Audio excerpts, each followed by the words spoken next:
11:35 a.m. in Rights Room 2106 for the first presentation of student engagement, or second presentation for student engagement. No, this is the first. First presentation for student engagement for fiscal year 2026 and 2027. Please be aware that this meeting may be audio recorded and video recorded. Now, may all members of the committee please state your name for the record. Molly Murphy, Marco Salvador, Braden Vanderberg, Maya Fila. James Long, Jocelyn Riley, Anthony Buyosa, Zach Wolfsonovich. Perfect. That means quorum has been established with 8 members present. May all members in this room please state their name for the record.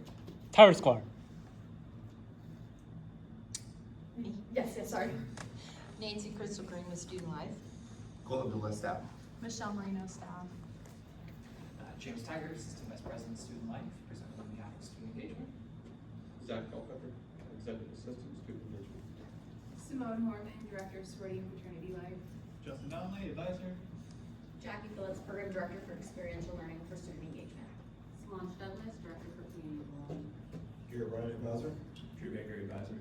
Perfect, thank you so much. Now, before we begin, we'd like to do introductions from the committee. So, the committee, if you state your name, your year, and your year on the committee, that'd be wonderful for Mr. Tiger. Yeah, so I'm Molly Murphy. I'm a rising second year. I'm a finance major, and this is my first summer on the budget committee. Hi everybody, my name is Marco Salvador. I'm a rising third year economics and political science major and also my first summer on the committee. I'm Braden Vanderberg. I'm a rising third year. I'm a business administration major, and this is also my first summer on the committee. I'm Maya Fila. I'm chairwoman this year. I am a rising senior. This is my second year on the committee. Very excited. Hey, my name is James Long. I'm a rising third year. This is my first time on the committee, and I'm a APK major. Hi, I'm Jocelyn Riley. I'm a finance major. I'm a rising junior, and this is also my first year on the committee. Hi, I'm Anthony Buyosa. I am a rising senior sports management major, and this is my second time with you. Hi, I'm Zach Wolfsonovich. I'm a rising second year, a finance major, and this is my first summer on the committee. Perfect. We are now in line for the student engagement presentation for fiscal year 2026. Yeah, well said. Hi, I'm Dr. James Tiger. You can call me James. This is my 14th year working with the committee, so always a pleasure to go through the process. So, real quick, I'm going to do a little different this year. So I'm going to give a little bit of an overview, some kind of big picture items, a couple of highlights, and then each of our directors are going to have 5 to 10 minutes to kind of talk a little bit about the past year in their respective areas within student engagement. So a couple things are a little different for us. If we look back a year ago, we were asking to have you all shift us from the Big 5 to Big 4. We launched student engagement as an area. We had a lot of things we worked through over this last year. I'd love to tell you that every single day has been super easy and super simple. It really hasn't. I think we've had a lot we really worked through. We have a lot to be proud of as we reflect back on this year and think about where we're going in the year ahead. So the first thing I want to share, and I know you've heard this from many of our colleagues, we launched our mission, vision, and values. We've actually just finalized those within the last month as we prepare again to head into the future fiscal year. So I wanted to take a minute to highlight those. So our mission, student engagement cultivates meaningful co-curricular experiences that help all Gators build community, develop essential skills, and prepare for lifelong success. Our vision being that every Gator thrives through personalized and dynamic engagement opportunities that empower them to lead with purpose, contribute to their communities, and succeed beyond the University of Florida. And ultimately, we're going to talk about what's grounded in our scale values. I know, sorry, if you know me a little bit, I'm a little cheesy, so yes, we're going to have a variety of scales, but a scale that will help you build up as you think about the skills. Your experiences working with student engagement ultimately are going to help you to thrive. So we first focus on skill development, and you're hearing that a little bit throughout all of our areas. I think the world of higher ed right now is very focused on not just what are you obtaining while you're here with us at the University of Florida, but what are the skills that you're ultimately strengthening that are helping you to be more ready for a future career, whatever transferable skills you have as you work through different not only involvement opportunities, but that next phase of your life. And so our team is really going to start to focus a little bit more on that aspect of the involvement experience. Up next, we have community. Community continues to be one of the top things our team champions. Helping all Gators find and build community is ultimately the core work that we are looking to do. We understand the impact that has on not only belonging, but students' academic success, and ultimately the skills you'll need to be able to do that again whenever you transition to whatever's next after your time here with us. Up next is agency. I can't stress enough how important that is philosophically for me as we think about the student leaders we work with. Each of you has an unbelievable responsibility through something like working on this budget committee. You take ownership and agency of that responsibility. And what we think about as we work with student leaders is how do we help you to develop that so wherever you go, you are taking ownership of your own experiences, your own life, and ultimately what you're looking to accomplish. Next will be lifelong well-being. I'll talk a little bit about how we've already embedded that in our work, but we'll continue to do so, not only programmatically, but with different staff partnerships we've established too. And then finally, exploration.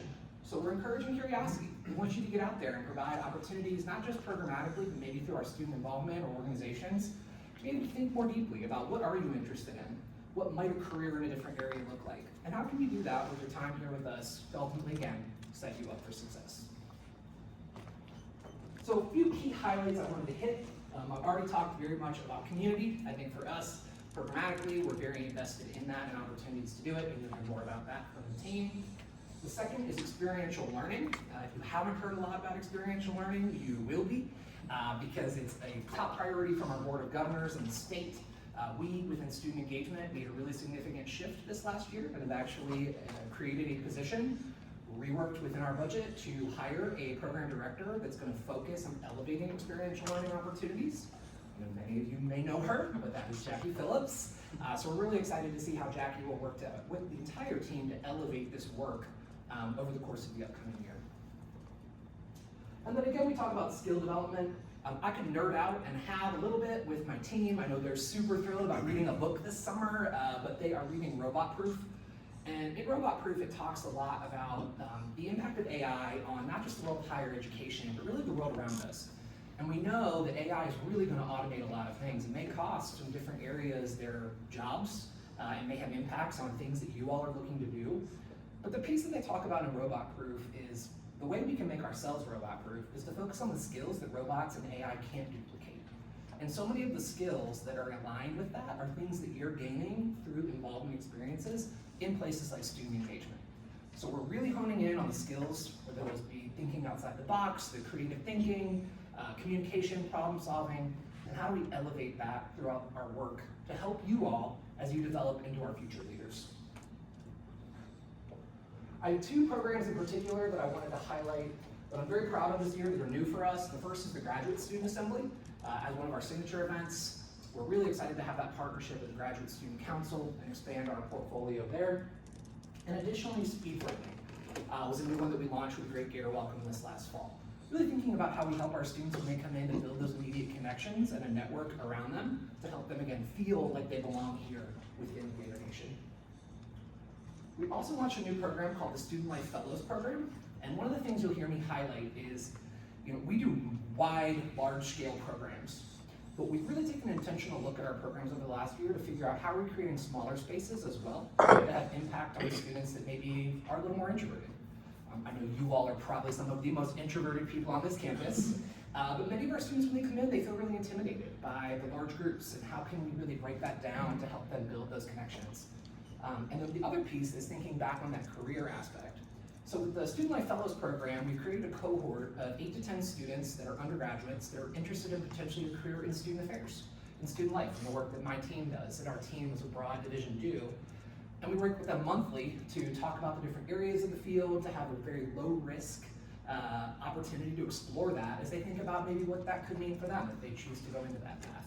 And I'm very proud of the work we're doing there as well. I have 2 record-setting numbers that I'm exceptionally proud of. The first is we have the largest number of student organizations or registered student organizations that we've ever had with 1,139. Do I hear it might be up to 1,140? So we'll see where that goes this upcoming year. And the second is in the fall, we have the largest number of members in our great community we've ever had. We have 8,698. That is not necessarily the norm across the country. Many institutions are seeing shrinking populations. Many of our peers in the Southeastern Conference, maybe not as much. But for us, I'm really proud of that growth, and almost 22% of our undergraduate students identify as members of the Greek community. Outside of that, I'll come back to staff. So I'm now going to turn it over to Jackie. Awesome. Thanks, James. So as James mentioned, one of our main focuses moving forward is skill set development. We know that all of the experiences we offer provide students a really great opportunity to build their skills. So from leadership to teamwork, to technology, career and professional development, all of those things we know that students are working on, but our main focus moving forward is helping to measure that and also help students share their story and share the different skills that they're learning. And so That is known as experiential learning. So that is hands-on, real-world activities that extend learning beyond the classroom. And so gaining practical skills and insights that develop those career readiness competencies. And so what does that look like within student engagement? One could argue that it's essentially in most of the things that we do, but that looks like student organization, sorority and fraternity leadership, student government leadership and involvement, our 4-credit courses that we offer. So Bright Scholars, our leadership and student governance course, as well as the 3 different courses offered in sorority and fraternity life. Our student employment opportunities, so we employ over 80 student employees within student engagement, and they're gaining real-world skills. So when I think about the student employees working in SG Finance, they're gaining accounting skills, they're learning how to reconcile, they're helping different students coming in with questions about SARs and TARs and the 800 codes. So they're learning how to work with other people and with each other. Our graduate assistantships, practicums, and internships, we host a variety of those, which are great experiences for both undergraduate students and our graduate students to gain that professional skills and real-world involvement. Mini pre-law involvement with student legal services, and I'll highlight those in just a second. And then we also have our peer mentorship programs, the planning and execution of different projects and events that students are doing within student engagement, the different trainings and workshops that we provide, and then so much more. And so I'm excited as we continue building out our programs and enhancing what we're already doing for what this conversation can look like next year as we continue to highlight all of the different experiential learning programs within student engagement. So within student legal services, we wanted to highlight 2 of their awesome programs, which are their shadowing and mentorship program, and then also their research internships. So within student legal services, they provide hands-on opportunities for undergraduate students looking to go into the field of law that maybe are interested in going to law school, and then also for law students who want to gain experience with those attorneys. And so students through the shadowing and mentorship program get to sit in on client appointments, get to learn about that process, and then afterwards debrief with the attorneys to really dive into why they handled the case a certain way, chat through what that real world application looks like, and then they're developing skills through that, including career and self-development, maybe figuring out if they actually want to go into the law field, professionalism, and how to communicate with clients. And then through the research internships, students actually get to pick a topic they're really passionate about and interested in learning more about, and get to learn how to do the research and how that applies to the legal field. And so through that, they're learning critical thinking, communication, and technology, and getting one-on-one individualized support throughout that whole process. And so that's a really unique research opportunity for students here on campus. And then I also want to highlight our immersion trips from the Office of Community and Belonging. This was a brand new initiative this year in which 3 trips were planned to connect students with both alumni and industry leaders. And so 2 trips went to Orlando and then 1 to Daytona, and students had the opportunities to meet with some different industry leaders. So in Orlando, EAA Sports, and then also the Second Harvest Food Bank, as well as some UCF students. And then in Daytona, they got to meet with the County Chamber of Commerce. So that was a great opportunity for students to learn what it means to work in those fields, to learn from those industry leaders and our alumni, and then also to ask any questions they have to really help them think about what is their future career and what are the different skills and experiences that they need to get there. And so we're excited to see this program continue to grow throughout the next year and the future immersion trips. I'm sure Solange will talk a little bit about that as well. I'll hand it over to campus engagement. All right, hello everybody. Campus engagement, if you are unfamiliar, hosts the 2 areas of campus events and traditions, which host a lot of our large-scale programming, as well as some advising pieces, along with our student government advising and operations, which all of you should be familiar with. Throughout this part of it, I'm going to give you a brief snapshot of the year that we've had, but you'll also notice there's different testimonials throughout. We've been able to capture a lot of testimonials at our different events this year, which we're really proud of to see the community that our students are bringing. So I'm just going to ask, as I'm going through it, that you read through those so that I'm not reading them to you, so you can get that grasp of what our students are actually going through. So for this year, we had an overall attendance of 32,509, which is really good for us. Our unique users, our unique students is over 17,000, and that's up from last year. We also put a focus on our graduate students. James mentioned the Graduate Student Assembly, one of our pride points for our signature events program. But I do want to also highlight, like, in these numbers, a lot of the programs that we do for our students have been, over the years, these big, splashy, wild programs, these large-scale programs. And I want to highlight the Silent Book Club for a second, because this was a new initiative that our office started. And we realized that a lot of the programs that we're doing are centered around students who want to be in those big experiences. And I wasn't completely sold on the Silent Book Club at first. I'm looking at Michelle because she had to sell it to me, but it was a phenomenon that was going on around the country, and it was showing up on TikTok and Instagram Reels and all of that stuff. And it was really popular among students.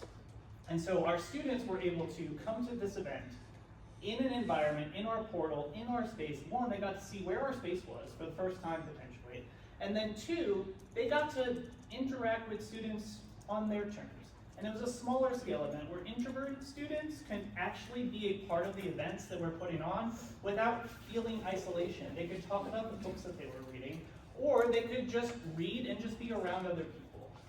But it's a really great event that I hope to continue this year for our students who may not love this flashy stuff. Gator Nights, really excited to talk about this because in the previous fiscal year, our attendance was just over 7,000. And we had a goal to hit 10,000 students total, not unique, but 10,000 students, and we've exceeded that. We hit just over, well, close to 12,000, which is fantastic for the late night alternative program, Gator Nights. Graduate Student Appreciation Week also was a part of this, and so Cole and his Gator Nights team worked directly with the Graduate Student Council to put together the Graduate Student Prom, which is an amazing event for our graduate students that don't see themselves in our programs traditionally, right? So they had the opportunity to come into a space, hang out with Gator Nights, but also have a space for themselves to be able to enjoy themselves, enjoy the company of their grad students, and they may not have actually attended a Gator Nights before. Our Gator Nights program is traditionally for our first year students, that's who we see come out, but also our international students and our grad population are the ones that come to that space. So it was a great opportunity to partner in that area. Signature events. This is a snapshot of some of our signature events from this past year. Those numbers have also increased. Last year, we had just over close to 6,500. We've hit over 7,000 this year in terms of our students attending our signature events program. And this is a really neat opportunity for our students to be able to, our student organization specifically, to be able to engage in a space with our office to have university-sponsored programming, right? And so they receive funding from our office to be able to put on some of these special events. James talked about the Graduate Student Assembly, which was an inaugural event for this year. So our grad students got that opportunity to host at the beginning of the year. But also, I want to highlight SwampCon. Who's been to SwampCon or has seen SwampCon? I've seen it, not been to it or been a part of it. I hear you. It is a lot for those who have not seen it or been a part of it.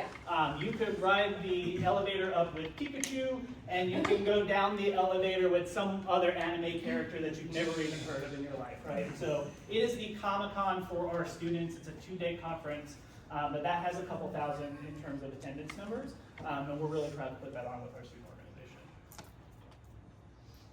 Great Gator Welcome. If you are unfamiliar with Great Gator Welcome, surprise, we're in it right now. We are in summer Great Gator Welcome. Last night, Accent hosted Sal Volcano. I know some of you were in attendance, and it was an amazing show. And so that was part of Great Gator Welcome. Today we have Gator Mania, as well as our Gator Nights, and then tomorrow is a dive-in movie over at the Florida Pool. I think we're showing Finding Nemo. Yep, it's Finding Nemo. And on Thursday, we're doing a swing into summer, just something here in the Rights Union with a putt-putt and some fun stuff for the students. But in terms of Great Gator Welcome, it has really turned into this traditional program for our students at the beginning of the fall semester, the beginning of the spring semester, and the summer. And this is where our first year students really get into what campus life can be.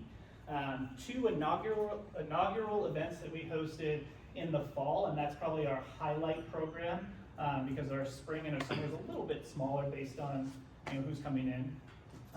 Office of Community and Belonging hosted our speed finding event, which James touched on before, but it was an opportunity for our students who are coming into college for the first time to meet other people and not have to source that on their own, right? We provided that experience for them to be able to engage with other students.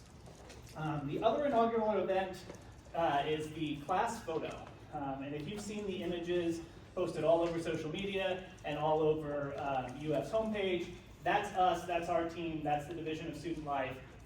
Over 6,500 students came straight from convocation to do the class of 2028 photo, and that is something, and that was done in the stadium, and something that we're going to continue to do year after year because we've gotten such positive feedback from that. And finally, advising SG. Every person on my team advises at least one portion of SG. That could be an agency, a cabinet, a direct leadership position.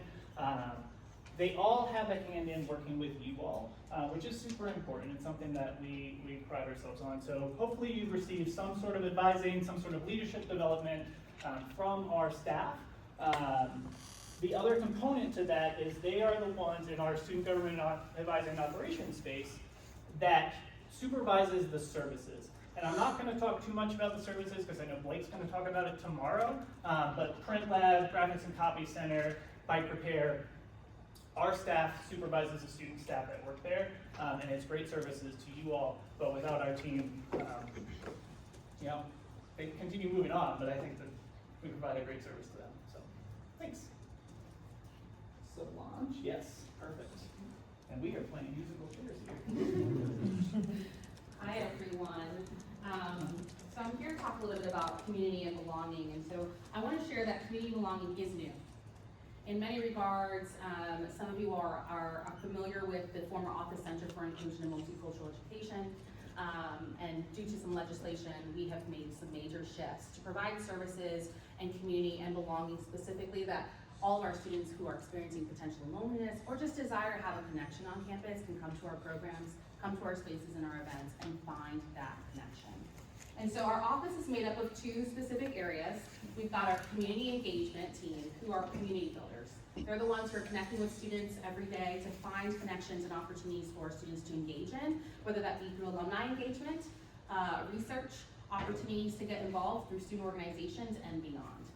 We also have our student organization advisor resource team. They are specialists when it comes to student organizations. So from registration to officer eligibility to even providing some of those resources and support systems like space allocations and storage space for our student organizations, or even programming like President's Toast, as well as our annual gingerbread competition in which we're able to reward students and recognize them for the amazing creativity that they're able to provide on campus. And so I wanted to start off by sharing what our mission is. It's a new mission, so I'm very excited to share it with you all today. But community belonging really does believe that we are here to foster connection, leadership, and resilience in our students and with our students and student organizations on campus through some pretty intentional programming, amazing advising, and ultimately collaborative opportunities that allow our students to connect to the Gator Nation. And that's part of the pillars for the work that we do. We believe that we should be connecting to the Gator Nation. That includes faculty, staff, alumni, as well as peer-to-peer. Building resilience inside our students in order to prepare them for success here on campus and outside of it, and ultimately create and cultivate the leaders of tomorrow. And that's the work that we hope to do. And so I wanted to share some of those events that we were able to accomplish over the last year. We talked a little bit about immersion trips, the 3 opportunities in which our students got to engage in some industry, explore maybe potential opportunities that they've not thought of before, while also connecting to amazing alumni and volunteerism and other students from other campuses as well. And so we're very excited to continue with this particular project for next year. Another highlight that I want to share is our university mentorship program. A lot of times, to James's point and Justin's point, right, sometimes it's just hard to find your place on campus. And so sometimes the best resource you can find that in is faculty and staff. And so we target first year or transitioning students on campus to connect them with a faculty or staff member that might have an interest or shared interest among each other, and provide additional workshops, leadership opportunities for them to grow and build community on campus, utilizing faculty and staff as a resource to do so. And so I want to share that I think we know that based off of research, if students are engaged in at least one opportunity on campus, they're more likely to be successful. Our office definitely believes in Aston's theory of involvement, and involvement helps our students stay connected, feel like they can thrive on campus through shared resources they're able to share in community, and ultimately leverage those skills in order to make themselves successful afterwards. So I also wanted to take some time to share a little bit about Happy Birthday, Albert. This was actually a thought that I had in spring of 24, through actually an assignment that I was doing for my master's class. It was an idea of like me thinking about how do I help students feel like they belong on campus. We were hearing mixed things from students about whether or not they felt like they could see themselves in each other. And so Happy Birthday Albert was born. This idea that all students feel connected to Albert and Alberta. And in some ways, we don't necessarily celebrate them. We see them a lot, we're there chomping it away with our Gators and them together, but we've never actually celebrated them. So this is an opportunity for us to celebrate Albert and Alberta while also bringing the Gator Nation community together by celebrating him. So this past year, we were able to celebrate his birthday on September 12th, remember that, 2024, and had a photo shoot with Albert and Alberta while also allowing our students to engage in making birthday cards, in which we were able to collect over 300 birthday cards and share that with the Ronald McDonald House.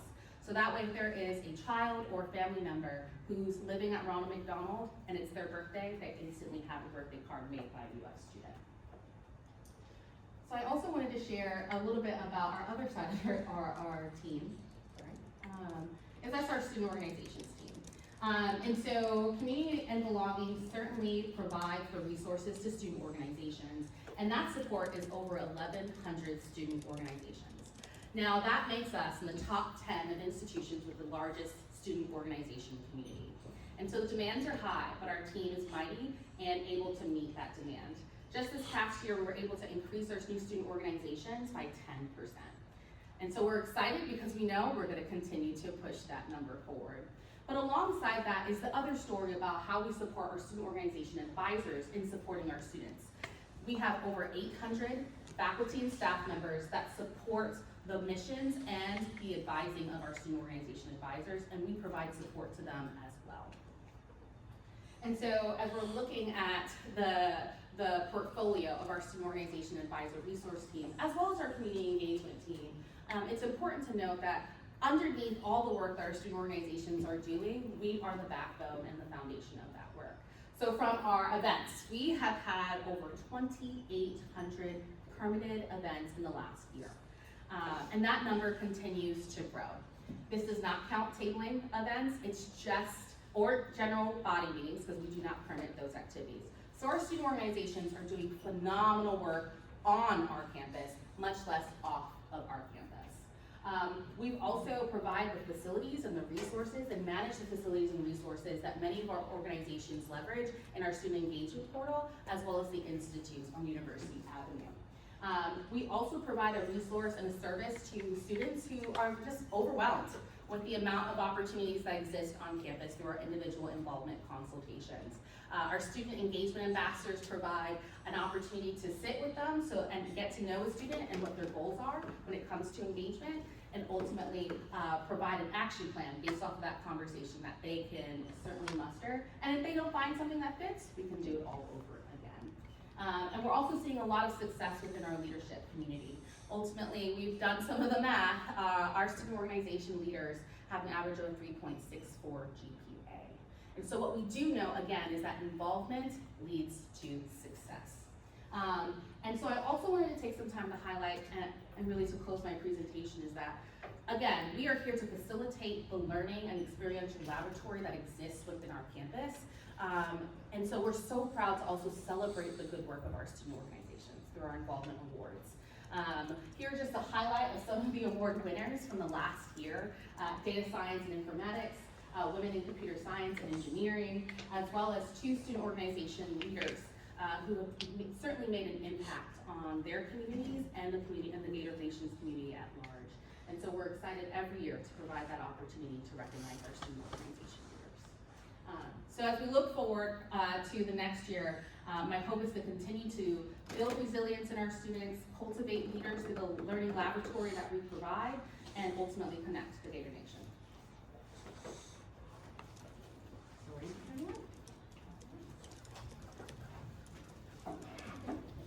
Okay, hi everyone. Again, my name is Simone Horman. I serve as the director for Sorority and Fraternity Life. So today we're just going to be talking a little bit about the Greek experience. As James has shared, our community has grown significantly over the last year. Just within the 2024-2025 academic year, we saw over 2,000 new members join our community, which we are really proud of. That shows that we are providing an experience that people want to be a part of. Our job really is to provide educational opportunities and to ensure that our students are having a positive experience. We have a large Greek community with over 60 chapters. As James explained, we're almost at 9,000 students, with our highest membership in the fall semester being 8,600 and so. And our community members continue to give back to the UF community, the greater Gainesville community, in different ways, whether that's philanthropically or through service. Last year we saw over $1.5 million raised with our Greek organizations, and over 90,000 service hours completed, and we're continuing to provide opportunities within our office, but also our chapters continue to provide those opportunities for their members to get involved. This is kind of just a little bit, a breakdown of our community. We do have chapters that have chapter facilities. We have 41 chapter facilities that, while we do not own them, we help to kind of ensure that they are up to code. We work with the House corporations and the House directors to do that. And then in the spring semester, we always see a little bit of a dip after graduation in December. So we have 8,317 total members in spring. We anticipate that number to go back up in the fall because fall semester is certainly when we see our largest number of new members join.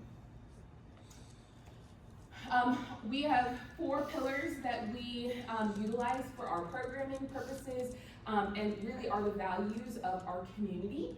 And so scholarship is one of them. This is something that we highly emphasize within our community. And our chapters also, many of them have minimum GPAs in order for you to be members of their organization in good standing.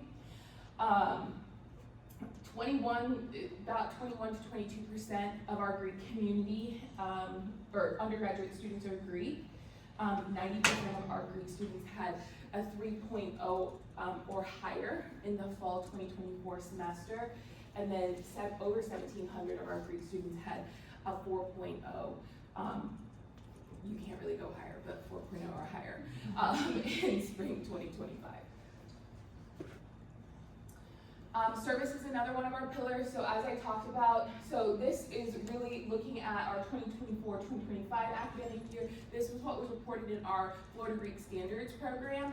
But we have additional numbers that students are reporting through GivePulse. So we piloted the platform GivePulse with the Brown Center for Leadership and Service this year. And we have our chapters putting in their events and any of their service components and philanthropic components through that system to track more accurately exactly how many hours and how much money is being raised. We have a number of events that we host within either our councils or our office. So All Greek Service Day, we do blood drives. Fools, Goblins, and Greeks is a big event that Panhellenic does for the greater Gainesville community. We do try to do like these move out donation drives. So when individuals are moving out of their facilities at the end of the semester or the end of the school year, if they have items that they can donate, we want to make sure that we can try to give back to the Gainesville community. So we partner with a nonprofit that comes in and collects all those items. And then we've had a great partnership with the Field and Fort Pantry with different donation drives, as well as going there and doing service with them. Leadership is certainly an area that we focus on heavily, so we've provided several different programs for our community and also have different opportunities for leadership development within our councils and within our chapters. Some of the things that we do in the community is our Greek Advance Retreat for our chapter leaders and council leaders, and we get to just really spend some time developing some relationship skills, those core competencies that are going to help them excel in their roles. Junior Panhellenic, new member orientation, Gator Greek Leadership Conference, new member experiences, neophyte retreats. There's so many different opportunities to really get involved. Our Florida Greek Ambassador program this year has definitely been built out further. We've had the most Florida Greek Ambassadors we've ever had serve in those roles, and they get an opportunity to be peer educators with our chapter members, going into the chapters, talking about bystander intervention, doing presentations to preview families, to any interested people that are just wanting to join Greek life and learn more. Some great opportunities for our students, and a lot of them are our emerging leaders within our Greek community, to get involved and to really be able to put themselves out there. And then the last pillar that we have is community. This is a big piece for us. When you talk about fraternities and sororities, brotherhood and sisterhood is one of the things that comes up as the reason why you join. And so building that community is very important. As I shared, we had over 2,000 new members join our community this year, which for us is really amazing. And we want to continue seeing that number grow. We have different opportunities where chapters and members can get involved and they can learn more about each other's organizations, build that community and those friendships. And so we really try to make sure that we are providing those different opportunities. There's also opportunities to build connections with non-Greek students. So there's a lot of our events that are actually open to all UF students. So we recently did Mocktail Mania, which was our pre-spring break event. We had our different chapters all involved. They can make different mocktails that were signature to their organization. We had different campus partners also involved, but all students were invited to come. We had about 500 attendees, and it was something that our students really highly, I guess they just loved. We did a focus group with our Greek students, and they were like, please do this event again. And it's not a high pressure event, but it's an opportunity to learn more about alcohol safety, especially as you're going on to spring break. We also did our Welcome Back barbecue last year.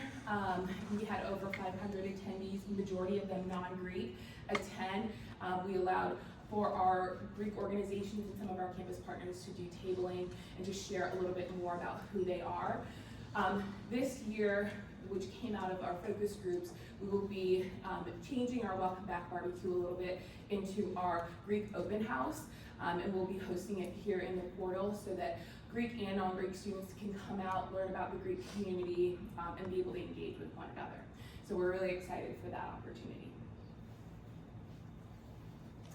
All right, thanks. Thank you. All right, a couple key highlights, and then we will get into the budget, which I know everyone's really excited about the money. Okay, great. Just wanted to hit home. I think when we talk about our team and student engagement, one of the things we don't always take a step back to acknowledge, I have an unbelievably talented group of folks that work on our team. We have over 40 people that work as part of student engagement in a variety of different ways. But I just wanted to highlight a few things because I do think we are nationally engaged, whether that be on national boards, doing national presentations. We are frequently benchmarked by many of our peers who are looking to see what the University of Florida and our student engagement team is doing to figure out whether they want to bring those things to their campus. And so I did want to share that because I do think a lot of times as we work through the different things we're doing, we don't always take our own step back to acknowledge the really great work and the amazing people that are behind that. And so I just wanted to have a moment. I know your book gets more in depth on those, but had some different highlights of a variety of ways that our staff are really showing up again, not just here, but abroad, and that's really helping to increase the brand recognition for the Gator Nation and ultimately your degrees. One other thing I want to highlight, I talked about embedded health and wellness a little bit earlier. One of the two things we've done, we've got a partnership with GatorWell, so we actually have an embedded health promotion specialist, Candace, who works with our sorority and fraternity life community. We also have a new partnership this year with Counseling and Wellness Center. So we have an embedded counselor, her name is Alexandra, who will be working with our community and belonging team, but all student leaders and student organizations, as well as student engagement more broadly. And she'll be located here within the student engagement portal and have some of those opportunities to really build health and well-being into all the different facets of what we're doing and support our students in ways that we maybe can think a little more outside the box for the work that we are doing historically. So let's get into that budget. I can get into a even more specific iteration if that's of interest as we kind of talk through this, but I'll talk big picture. The first thing, you're probably looking at this and being like, does that really say that your salary number is going down? James, that must be crazy. Here's the truth. The reality is for us, we can't keep our current staffing model with the way that things are going without additional funds.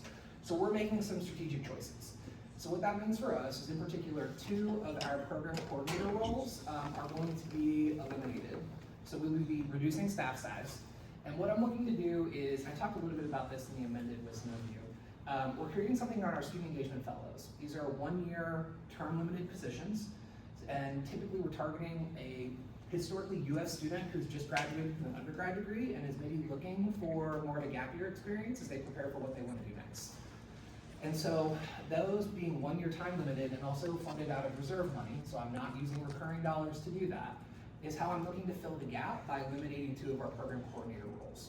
And so the 2 areas that it will be occurring in, one is in campus events and traditions. If many of you have worked with Clayton, he's a wonderful human, but his last day is within the next 2 weeks. And so we will not be filling that role. So we will have a student engagement fellow that will be stepping into that role and assisting with some of the similar things historically that role has supported. The other area is a program coordinator in our student organizations and advisor resources area, looking to fill that again with a student engagement fellow, and then annually have to revisit, do we have the flexibility to bring one back based on available reserve funding? And for us, the way that our reserve works is it's going to be completely filled pretty much by staff vacancies. So with a team of 40 plus, when you have positions that become vacant, the salary savings will go into our reserve account, and then we immediately work in the next fiscal year to pump that back into the student experience. Whether that be for programs, or potentially in this case, to have some additional staff support as we offset some of these budgeted struggles we're working through. I will share, as you do take a look, as you're like, well, James, you said the coordinator in community and belonging. The reason that number is a little tighter, I took 2 grad assistant positions that were shifted to reserve funding, and I've moved them onto recurring dollars in the FY27 budget. So that's why that number is a little bit closer to what it was previously. And then one of the other things we're doing is we're strategically looking across the portfolio to figure out ways we can be a little more efficient. So we are taking a position that was an office manager that would have been within our community and belonging portfolio, and we're creating that position within all of student engagement. So it'll be an office manager for the entire student engagement team that helps with hiring, it helps with different HR pieces, it'll help with putting in work orders for pretty much all of our team within the portal. And so as we've done that, we've expanded the scope a little bit. And the other piece is we have an additional position within sorority and fraternity life that is vacant as of now, because the last day was yesterday. And so we're reevaluating that position to determine whether and how we can best support the overall team and the needs that we have as we, again, start to be as strategic with the resources we have as we can be. Outside of that programming, there is a slight reduction to the community and belonging programming line to go from 75,000 to 65,000. Still leaves their total at 165,000, but that was a specific line within that I reduced by about 10,000. And then the other 2, office supplies by $250 and printing by $250 is the community and belonging reduction. One of the things we did, this is our first year as student engagement in this model, and so it took some time for us to kind of benchmark, okay, how are we doing? Are the lines where they need to be? Can we make some slight tweaks within the existing budget? And ultimately, how are we going to set ourselves up for long-term success? Which is tough, because we don't want to be in a position where we're having to lay someone off or think about kind of what that might look like from a staffing lens, so we're taking more strategic long-term choices while minimizing the impact on the student experience And the other piece is I want to reduce programming as little as possible. Because if I'm only reducing programming but not reducing staffing, then at some point we need to have a different conversation around what are all our wonderful folks here doing, and so trying to find the right balance in that. And so I believe this budget reflects that. And I'm happy to kind of talk through any of the intricacies in it, and again, provide more detail if that's helpful, and go from there. Perfect. Can we please give a round of applause? All right, we are now in line for 30 minutes of question discussion with our designated fiscal representative. Let me get my timer up. Okay. And the floor is now open for discussion and questions.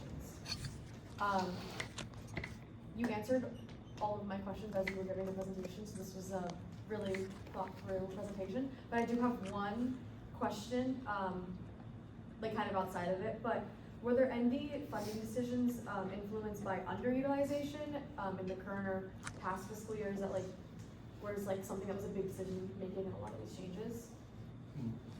In terms of, let's say, like a line that maybe wasn't used as much as we hoped it would have Yes. been. Yeah, I think the community belonging programming line was kind of a reflection of that, to get a little bit closer to where they were with actuals this year. And then also understanding that, you know, 10,000 decrease, because we increased programming also for experiential learning. So that's also where that kind of offset is. So it's not really a 10,000 reduction, because we're adding that 6,000 in Student Engagement Central is for experiential learning programs. But that was one where I was like, you know, we talked through it with the team, and we're like, we still think we can accomplish what we need to. We get a little tighter on where we were with actuals. Okay, that was my next question, where that 10,000 was going, so thank you. Is anyone else? Yeah, just kind of a clarifying question. On the budget proposal, there in campus engagement, and I know you kind of touched on this already, but there is a slightly larger than usual cut there. And I know that we talked about a dissolved role. Is that where that's coming from? Yes. Got it, okay. So, point of clarification, has Gator Nights been receiving or been allocating more and more funding over the past few years? That's a great question, and I should highlight that. So, Gator Nights currently is not activity and service fee funded. So it is funded through the provost in collaboration with our vice president, as part of an initiative to help obviously offset and provide alternative, healthy options for incoming students predominantly, but a lot of other communities as well. So no, the funding that Gator Nights has received is approximately $250,000 historically. And that money, again, we actually literally just talked about this right before, it usually will show up in the next week or two. And then we'll start working through that with the entire year. That number has been pretty flat. Okay, so then I guess my follow-up question is, you know, first off, congratulations on hitting that goal from the 7,000 to almost 12. That's pretty impressive. What are plans going forward then to continue to increase if it is a flat line of funding? Because I would assume at a certain point, you can only increase participation, student engagement so much by receiving the same amount of money year after year. Yeah, I have one comment, and I'll see if Justin has any additional ones. For me, one of the big things is we reflect on our entire student engagement portfolio and the programs we provide. I think often there's a belief that we are simply here to provide fun experiences for students. And it's not to say that's not an objective, but it's not the only reason we're here. And so I think as we start to think about programs like Gator Nights, how can we be more intentional with our partnerships and think about some of those values and skills-based work that we're trying to do? And so I think we've been reflecting on that. We've already created some partnerships in the last year or two with some of our academic colleagues. So just thinking about, even an example to think about going on like a star watching night where you can actually partner with astronomy and think through some of those different ways that we can highlight different things around our campus and provide some of those experiences. Our team's spending more time reflecting on that aspect of our work. And then I don't know if you have anything in terms of particular metrics. Yeah, very much that, right? But then in addition to that, you know, I talked about the total number, and that was our goal for this year. But I think in the upcoming years, it's going to be the unique users. We know that people love Gator Nights. We know that students love Gator Nights. But how do we touch a different market of students who are not going to Gator Nights? Raise your hand in here if you've gone to Gator Nights in the past. Perfect. Do you still go to Gator Nights? No, sometimes, but probably not, right? And so how do we? Yeah, come tonight. We have Senate. Good excuse. Yeah, how do we elevate the program so that it's not just a first-year program, so that upperclassmen also want to experience it year after year after year? Okay. Thank you. Yeah. just real quick to add on to that, the other piece, we talked about the unique number of students. That's actually been a big priority for us this upcoming year, and unfortunately with the timing of the budget cycle, we're not quite there. Because by the end of this month, we're submitting all of our rosters for events, interactions, et cetera, to our assessment team within student life to compile the number of unique students that the entire student engagement team worked with. So if you look at the numbers in the campus engagement slide, that was only programs that Justin and his team were working with. And so what we're gonna do is we're gonna have that compiled big picture so we can start to share that in the future and get a little bit more automated. I should have also shared that we are working to shift Gator Connect and do a really significant upgrade to that this year, working with a national partner anthology who does it on most campuses across the country. And that'll be really significant in the way that Gator Connect will work for students and student organizations in particular as part of the overall Gator experience record. So we'll be tracking student leaders, we'll be tracking membership in student organizations, and ultimately get that onto a transcript. It's like a co-curricular transcript that you can then share with employers or whoever it may be, because we've certified your involvement in those things. And so there's some really pretty big upgrades we're looking to do that are going to help us better track the number of unique students that we're interacting with throughout all of our work.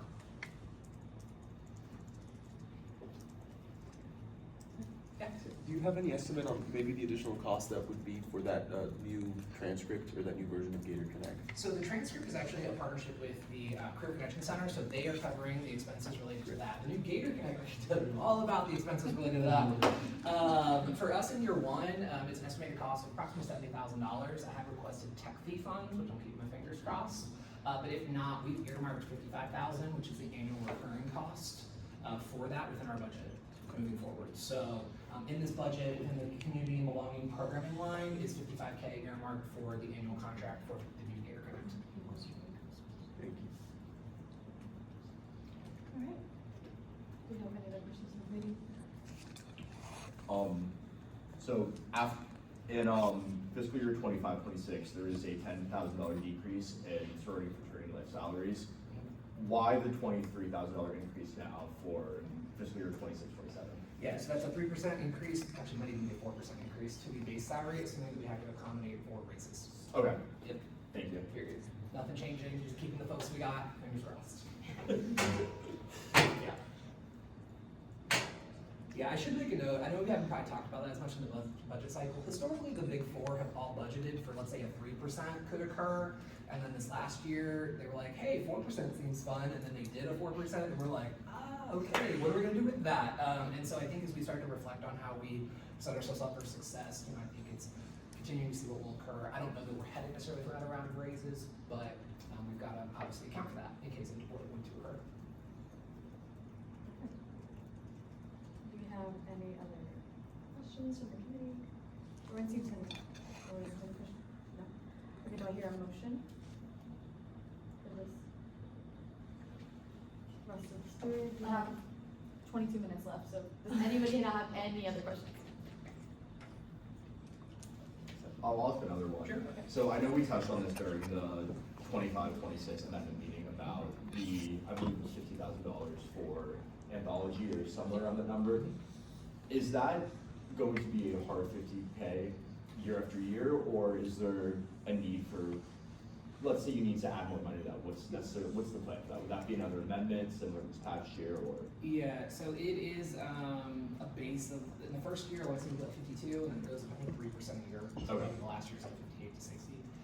And so what we'll do is in each budget, we'll kind of tweak within our existing budget. So whenever I submit one of these, it'll say, okay, like in FY27, it would be 55. Okay. So when I go to submit next year for FY28, I'll need to find 2 or 3K, shift into that line to make sure I'm covering the appropriate amount for that contract. But that won't be something where it's like we get to FY26-27 and go, oh no, we actually need much more than 5%. If I don't have $3,000, we've got a big problem. Okay. Yeah. Now, if we're talking 60,000, okay, but if we're talking 3, no, that should hopefully be fine. But I do appreciate the question. And it's been interesting. We've been through a lot of different national companies to try to figure out kind of which one made the most sense. We've got a really good partnership with Anthology. But it's going to take us a while. Solange and her team are really already starting some of those preliminary things. I've been working very hard to get us through, but not having to go through the ITN process. It looks like we have managed to work our way through that.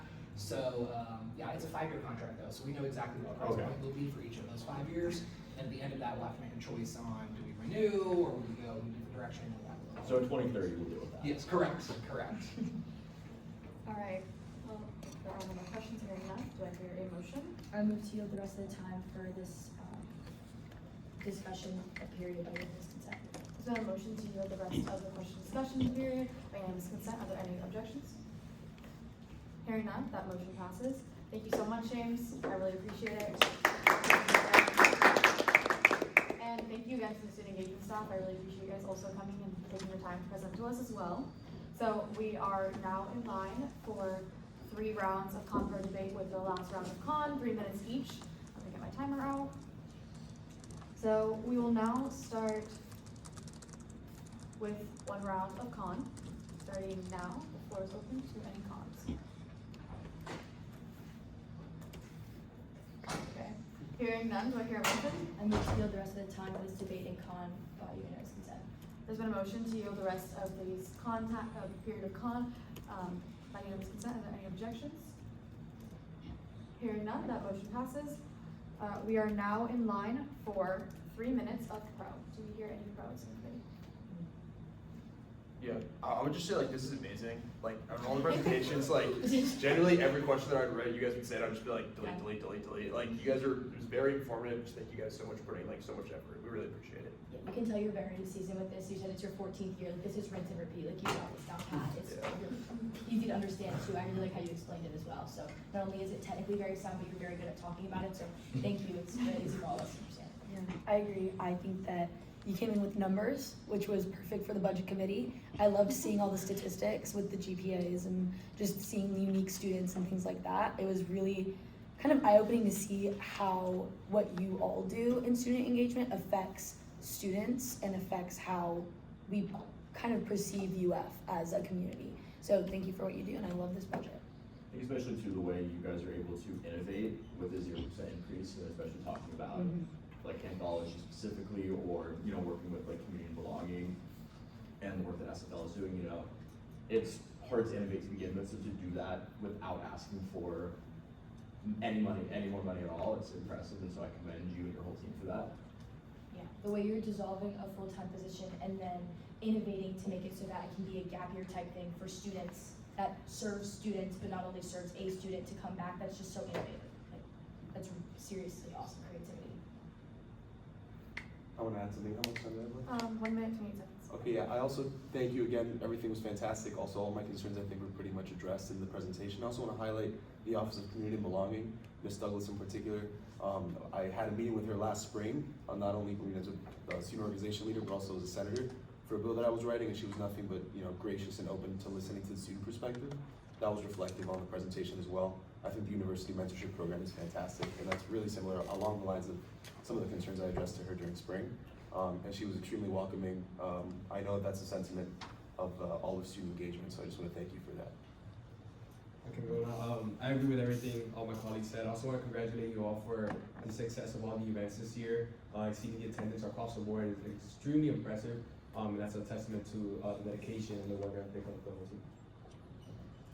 I also wanted to point out that it takes a lot of it takes a really good leadership team to lead all the students on campus, and you guys have done a wonderful job. And I wanted to say that you guys have done a really good job explaining everything to us, because I talk to my advisors, I talk to people on this committee, and I like when my mentors, and I like to be a mentor that teaches and teaches others. And the team that here has presented a wonderful teaching, explanatory presentation, and I really have no questions. Like the committee said, this is one of the best presentations I've put together so far. So thank you all for really coming in and being prepared with the numbers that you presented with us. I also deleted all my questions, so really appreciate the time you guys put into this. And that actually reached 3 minutes. So we are now in line for our second round of con. Do we hear any con? I move to yield to the rest of the time for this debate and con by unanimous consent. Perfect. We are now in line for our second. Oh, do I hear any objections? I'm sorry. We have yielded the rest of the time for that con period. Do I hear any objections? Hearing none, that motion passes. All right, we are now in line for our second round of pro. Do we have any other comments in the committee? I think just touching on what you just said about how we lead, but we get to lead because you all lead us. I think, especially I ran in here from a flight. I haven't been in, this is my first ever budget hearing, and it was very easy to just naturally come in, sit down, and I knew what I was doing from between Drew and Jackie, and like hearing you present at the amended budget for that meeting. So just thank you for that. It makes all of our jobs a lot easier and allows us to learn and not sit in here and feel uncomfortable. So just commend you for that as well. Like I said, touching on what I was saying. Alright, I move to yield the rest of this time for this debate with pro by unanimous consent. There's a motion to yield the rest of this time for this pro period. Are there any objections? Hearing none, this motion passes. We are now in line for our next round of con. Are we hearing any con? Do I have a motion? I move to yield the rest of the time for this debate with con by unanimous consent. There's been a motion to yield the rest of the time of this period of con by unanimous consent. Is there any objections? Hearing none, this motion passes. All right, we are in our next line of pro for 3 minutes. Did we hear other comments from the committee? Okay. I move to yield the rest of the time for this debate with pro by unanimous consent. All right, there's been a motion to yield the rest of the time for this pro period by unanimous consent. Is there any objections? Hearing none, the motion passes. All right, we are in our last and final round of con. Do we move to yield the fourth final round of con? Second. All right. There's been a motion to yield the fourth and final con period by unanimous consent. Is there any objections? All right. Hearing none, that motion passes. You are now in line for 4 minutes of final privilege. If you would like to take that, you can use your time. I just wanted to say thanks to each of you. I mean, at the end of the day, I think that one of the most unique things about the University of Florida experience and really what the state of Florida provides is the opportunity for people to do this. I didn't share that aspect of my story. I'm a former student body president, a tech myself, was in the legislative branch for 3 years there, and they never in their lives would have trusted us with an experience like this. And I can't say how important that is as you think about not only your role as stewards of the funds that you have, but really the experience that is and the agency that you get and thinking through what that means for your peers and future iterations of students as well. So very grateful to each of you for your service. We're always here and happy to help. And with that, I will gladly yield the rest of my time. Thank you. All right, I'm just gonna give the committee about 30 seconds to a minute just to look over the budget as we are now in line. Looking for a vote.